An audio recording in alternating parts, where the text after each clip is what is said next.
ดินก็ยังหลายอยู่พี่น้องเอ้ยเนาะคันว่าได้เฮ็ดห้องน้ำนี่คักแล้วเนาะก็เอาดินนี่เลยพี่น้องเอ้ยสมมุติว่าได้เฮ็ดอันนี้เราจักสิเฮ็ดอยู่มุมใดเนาะนี่แหละสมมุติว่าเฮ็ดห้องน้ำมาได้โดยมุมนี้บ่โดยลำบากบ่มีห้องน้ำใช้เลยลำบากลำบากลำบากแฮงบ่โดยเอาแต่กี้คือบ่เฮ็ดลำบากอ้าวเดี๋ยวนี้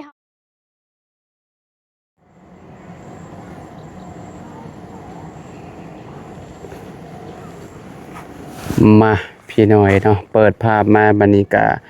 เข้ามาหาน้องเลี้ยงเพิ่นอีกเทื่อนึงพี่น้อยเนาะเอาก่อนอื่นก็สบายดีและสวัสดี FC เบิร์ดสุขูสุคนเด้อพี่น้องเนาะบ่ว่าสิอยู่ในและก็ต่างประเทศพี่น้อยเนาะมาพบมาเจอกันเนาะกับเฮาอีกแล้วพี่น้อยเนาะโอ้บัดนี้เพิ่นอันนาเมียนบ่เลยบัดนี้พี่น้องแอมไว้บ่เลยเนาะหลังจากที่พ่อเพิ่นมานอนอยู่เฮือนอยู่ซ่านพี่น้อยเนาะก็พากัน1ข้าว1ยังกินอยู่นี้บาดนี้เนาะโอ้กระตอบเพิ่นพี่น้อยเนาะกระตอบดังไฟกับน้ำยังไหลเข้าคือเก่าอยู่คิดว่าพุ่นน่ะน้ำมันโต่งเมียนพี่น้อยเนาะโอ้ยยังเปียกอยู่เนาะฝนเช้าพุ่นแหละเดี๋ยวเพิ่นจังสิเฮ็ดใหม่พี่น้อยเนาะเรือนครัวเนาะเรือนครัวแบบว่าใส่แพรบัตรแอมเมียดพี่น้องเอ้ยเนาะมันลดยากแน่พี่น้องเอ้ยโอ้เฮือนน้องเพิ่นนี่ปลอดภัยดีเนาะเรื่องน้ำขังพี่น้องเอ้ยเนาะถือว่าบ่มีน้ำพี่น้องเอ้ยเนาะคักเฮือนน้องเลี้ยงนี่เนาะสุดยอดพี่น้องเอ้ยพี่ทางน้องเพิ่นเนาะกำลังแปลงทางน้ำใหม่พี่น้องเอ้ยเนาะว้าวแป้งใหม่บ่นี่บายดีโดยมันเป็นอะไรคือว่าแป้งใหม่หน้ามันไหลบ่สะดวกบ่ขออนุญาตเด้เนาะนิบไม้ก่อนใส่ก็ได้ใช่เบ้อน้ำเบานิบให้ให้หน่อยเนาะดินมันอยากเหนียวแน่เนาะโอ้จะพอแล้วในมองนี่มันมีทรายนี่บ่คือกันสายเอียงสายโทรศัพท์บ่สายเครือข่ายบ่อยู่มุมนี้สายอินเทอร์เน็ตบ่น่ามันไหลแบบว่าบ่ค่อยสะดวกปานใดนี่เนาะพี่น้องเอ้ยเพราะว่าน้ามันสิไหลลงมาแต่พุ่นแล้วมันก็สิแยกลงหันพร้อมพี่น้องเอ้ยเนาะมันคือบ่ได้มันเหนียวคันว่าเอาลงข้างเดียวได้บ่คิดว่าลงข้างนั่นมันสิแห้งโพดเนาะเพราะเฮือนเสาคงมีจะต้องเจอน้ำหลายอีกคือเก่าช่วงน้ำฝนตกดีๆนะเฮือนเสาคงมีบ่ได้อันนั้นหรอวะเลี้ยงเนาะมองหันน่ะน้ำบ่ได้ไหลลงบ่ได้ไหลมันไหลมองเราขุดนี่นะว่าแม่มองอันน่ะทางอ้ายจักเราซื้อจังได๋บ่ที่เสาคงมีจ้างมันน่ะชื่อริวบ่ไอ้ริวโอ้คิดว่าแลมโบ้ใช่ดอกแม่นเนาะพ่อไปใช้ใช่ละบ่ฮู้ฮะบ่ฮู้กันไปโรงงานบ่งานอยู่โรงงานบ่จักอ้าวคือว่าออกแล้วคือยังอันนั้นอยู่โรงงานน่าบอกให้เฝ้าอันนั้นเฝ้าอาทิตย์นึงเลยไปนั่นเขาอาทิตย์นึงติแม่นใช่เนาะ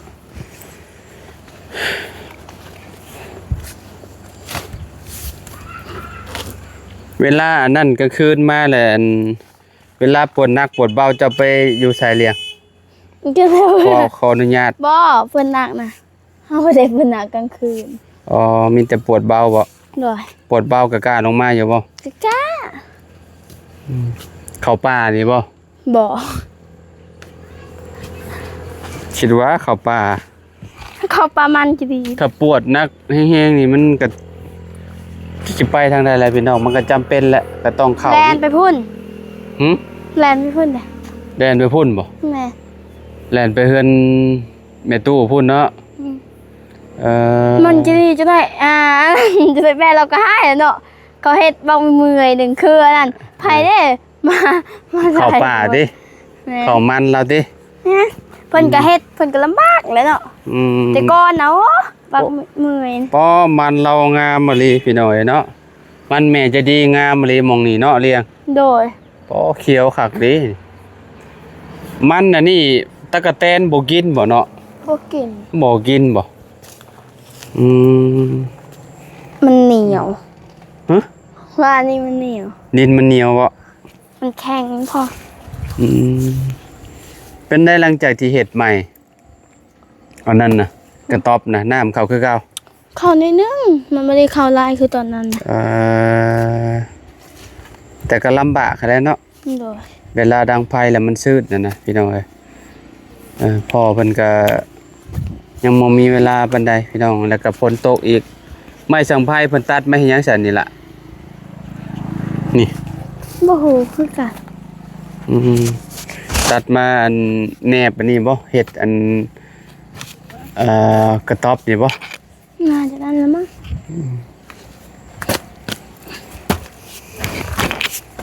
เหนียวเนาะ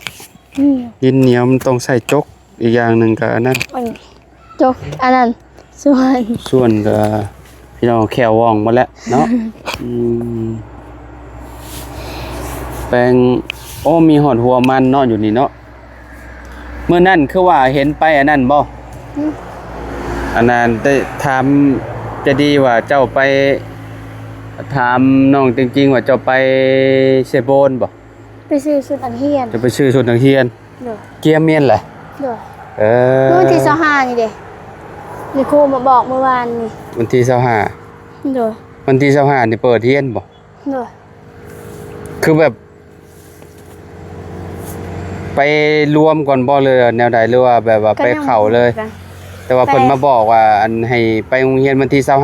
โดย กาเกียมเมียนน่าสิไปกาเกียมเมียนนั่นแหละเนาะพี่น้องคิดว่าเนาะได้หยังแหน่มา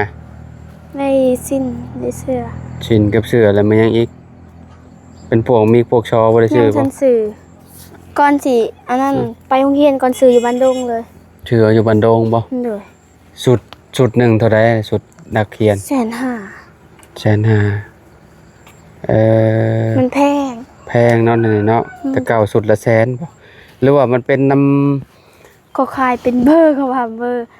อ๋อขายแบบเบอร์ใหญ่ก็แพงเบอร์น้อยก็ถูกแม่นบ่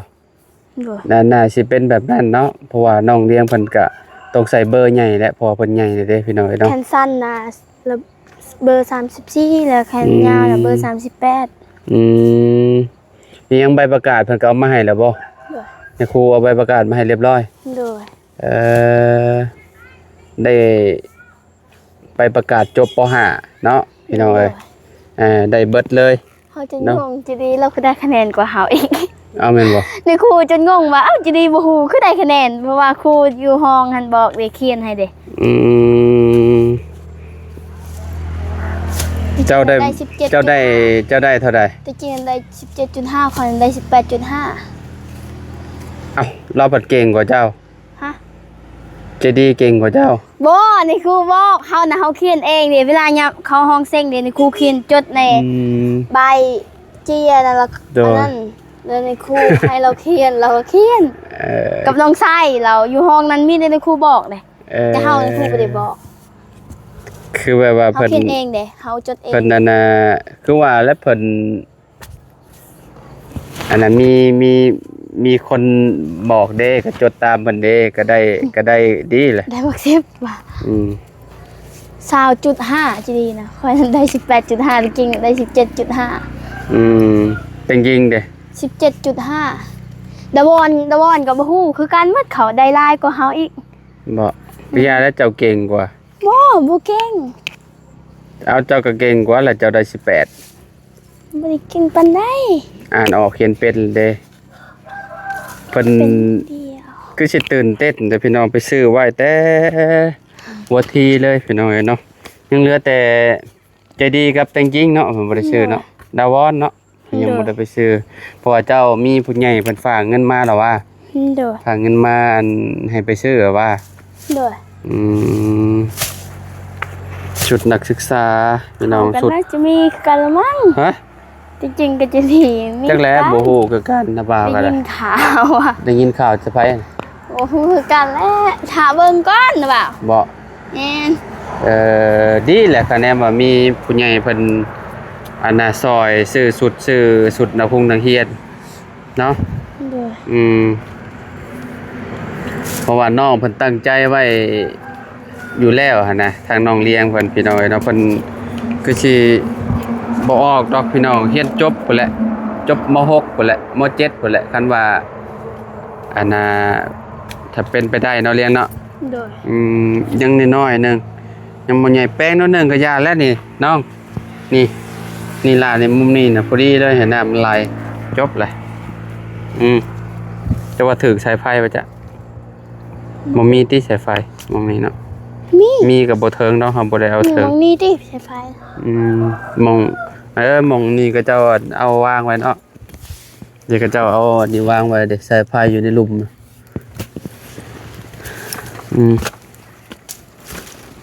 ลำบากเนาะบ่มีห้องน้ำใช้เนาะยามกลางคืนรถอันนั้นพี่น้องจักสิไปทางใดเพิ่นไปก็ต้องแล่นไปพุ่นแหละพี่น้องเอ้ยเนาะลำบากแน่เนาะอดเอาแหละพอหาเงินได้พอเฮ็ดให้ห้องน้ำ โดย มีห้องน้ำก็ต้องมีน้ำใช้อีกบาด น้ำก็มี บ่มีน้ำมันยากเลย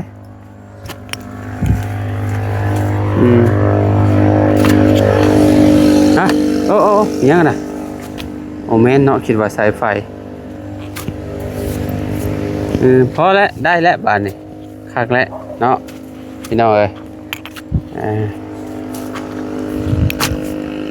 เพิ่นก็ดุได้พี่น้องน้องเลี้ยงเพิ่นก็ได้เฮ็ดนั่นเฮ็ดนี่เนาะยามมันนี่ก็ต้องไปถอนมันแล้วบาดนี้ มันถึงน้ำมันนะเขาพักโรงเรียนตอนมัน โอ้ฝากบ่ได้แล้วไปเข้ามอเลย บางทีเขาพักบางทีครูให้พักเลย บ่ดอกเพิ่นบ่ให้ฝากดอกบัดนี้บ่คือห้องปอได้บ่คือห้องอันนั้นได้บ่คือห้องป.5 ได้เจ้าสิได้หยุดอันนี้มอโอ้เรียนบ่ทันหมู่ได้คะแนนหยุดงานเข้าโดยได้คะแนนหยุดบ่ทันเนาะอยากอายคนละเจ้า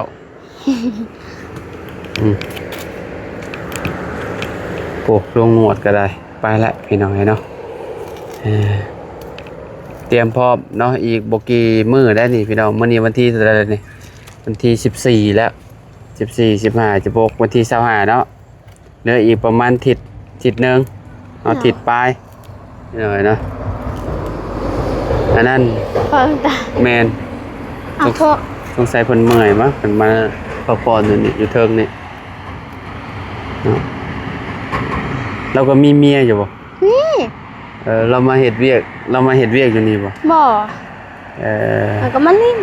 มาลินตลอดเนาะ นอน ตู้เราเมื่อแล้วบ่เพิ่นจะดีนะเอาเมื่อเลยเนาะ เอาเมื่อแล้วเหรอ อันนี้เรือโบราณปานใดพี่น้อยเนาะเรือหน่อยนึงเนาะเทพื้นน่ะสิได้อยู่อันนี้ว่ามีห้องน้ำใช้หั่นน่ะเนาะนี่พวกดินพวกหยังนี่พอดีเลยก่อพี่น้อยก่อสา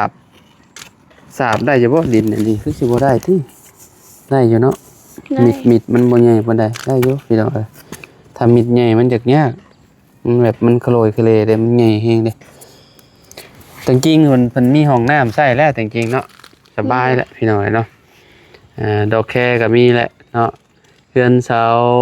กงมีก็มีแล้วอยู่ในเฮือนแม่เพิ่นพี่น้อยเนาะเจ้ากับ น้ำก็ยังทันไหล ฮะ น้ำนะน้ำพูนะต้องเอาไปแป้งมันบ้านมันจึงไหล ยังบ่ได้ไล่บ่ยังใส่บ่ได้บ่ ต้องเอาไป เจ้าอาบน้ำอยู่ใส่บ่ได้ น้ำห่วย อาบน้ำห้วยน้ำหมองเฮือนไผ เขาอาบอยู่เทิงนั่นแหละ อยู่เทิง มึงเห็นซาลาแค่ก็ได้อยู่เทิงนั่นเขาอาบ หมูมีปิ้งบ่ บ่มี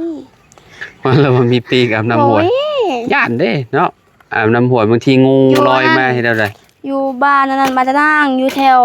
ในนั่นมันจึงมี นี่มี คือจริงๆเราคือสิบ่ไปอาบน้ำห้วยแล้วจริงๆเนาะเรามีน้ำประปาแล้วเนาะ เลย มีน้ำประปาใช้แล้วก็อาบอยู่ห้องน้ำเลยพี่น้องเนาะคืออยู่เฮือนน่ะจะว่าสิบ่มาแล้วจักน้ำประปาก็หลายเห็นเมื่อเช้านี้หลายจอก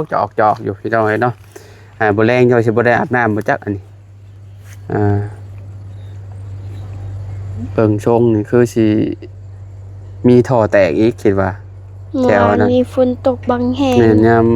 ยามฝนตกแล้วมันอยากขาดตลอดน่ะบ่าเนาะบางทีน้ำกัดเซาะมองหันมองนี้